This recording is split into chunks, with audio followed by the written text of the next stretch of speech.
President Trump wrapping up his UK trip with the grand opening of his new golf course in Scotland after solidifying a massive trade deal with the EU and tightening a deadline on Putin. So one, it's Turnberry, but now they have two courses.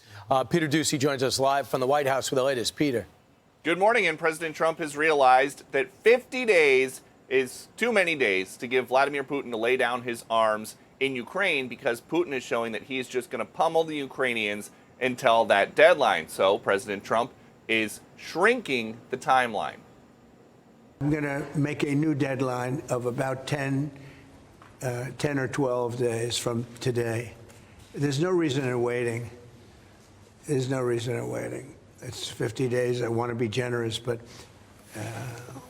we just don't see any progress being made. If you know what the answer is going to be, why wait? And it would be sanctions and maybe tariffs, secondary tariffs. Those secondary tariffs would be on superpowers like China and India and Brazil, who buy things from Russia that Russia then uses to fund its war effort. The word from the Kremlin and Dmitry Medvedev is ominous. Quote, Trump's playing the ultimatum game with Russia, 50 days or 10. He should remember two things. One, Russia isn't Israel or even Iran. Two, each new ultimatum is a threat and a step towards war, not between Russia and Ukraine, but with his own country. Don't go down the Sleepy Joe road. The president emphasizes he loves the Russian people, but he's not so interested in talking with Putin anymore. And he seemed to be in good spirits, cutting the ribbon at the newest Trump International Golf Resort in Scotland. It's going to be a special day, and it's going to be a special year, and it's going to be a special decade. And we're going to make all of our countries strong and great and really wonderful again. And that's happening, and it's happening very fast. And the president believes he can end hot wars with trade wars. He thinks that trade was the incentive for India and Pakistan to end their conflict a few months ago, and more recently for Cambodia and Thailand to end their conflict. Now he is going to try that with Russia and Ukraine.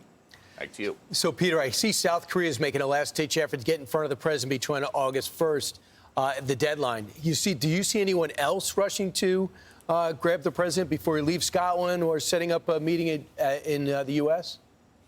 It's tough to tell because they say that they've got 200 deals. We don't know, though, if any more of those other than the South Koreans are going to be individual deals, or if President Trump is going to do what he said is the end result for people that don't negotiate, which is just the whole world gets a tariff, a new tariff, and he says it'll be in the 15 to 20% range. But the South Koreans, they saw this EU trade deal, and they sent a delegation from Seoul to Scotland to meet with Howard Lutnick after dinner.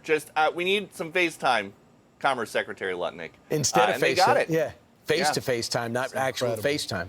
Appreciate it, Peter. Right. Peter. And by the way, I thought India was going to be next. Mm-hmm. I thought Japan would be harder. So it's Japan, the EU, maybe South Korea, and then India. Then you got to figure Canada and Mexico. Mm-hmm. I know we have to update the USMCA, but are they going to wait? Mm-hmm. Are they just going to take the 15%? But I just find it so interesting. So I'm watching all the coverage yesterday in the Quad Box, and you see all the networks and their coverage of it.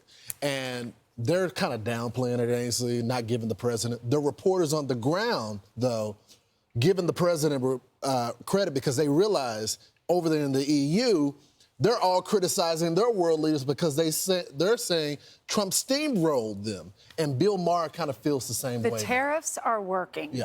And we've highlighted this over the last few weeks. We actually had a surplus last month from all the money that was brought in that America made. And that was the first time in a very long time we've seen that happen. And Bill Maher, and we love watching his show because even though he is a staunch Democrat, he's very fair, and he will call shots how he sees them. Listen to this. Tariffs. Now, I remember along with probably most people, was saying at the beginning, oh, by the 4th of July, somebody had a thing how the the economy was going to be tanked by then. And I was kind of like, well, that seems right to me, but that didn't happen. The stock market is at record highs. I don't see a country in a depression at all. I see people out there just living their lives. And I would have thought, and I got to own it, that these tariffs were going to sink this economy by this time, and they didn't. In fact, core inflation has gone down from 3.5 to 3.0, and we know that we're expected to grow at 2% from 1.7 minimum. And you just see, you talk about, by the way, you're always talking trade. It's getting so boring. Right. The man with all the tabs. His favorite topic. I always talk about trade, and she's like, oh, please don't talk about it. Now you're leading the talking point. Let me tell you about trade, ladies and gentlemen. We're going to blow the commercial, Ainsley, but let's just talk about the French. The French are upset. They say the fight continues to seek trade balance with the United States and called Europe to activate anti-coercion mechanisms. They called it, a French leader called it a dark day.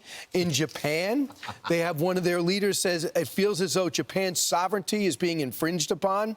So that, according to the former president of the Bank of Japan. So the president's praising both sides, but it seems like he's done a lot better. One more quick tidbit. Yesterday, Donald Trump and J.D. Vance were talking about, over the last few days, about the starving children in Gaza. yeah. They're going to set up U.S. food centers in Gaza because he says the images don't lie, that some of these children are malnutritioned. Right. The problem is Hamas. It's Hamas. Hamas Yep. started it. Yep. They don't care about their people. Yep, they steal the aid They want to blame Israel for that it. Israel sends in and America sends in. I'm Steve Doocy. I'm Brian Kilmeade. And I'm Ainsley Earhart. And click here to subscribe to the Fox News YouTube page to catch our hottest interviews and most compelling analysis.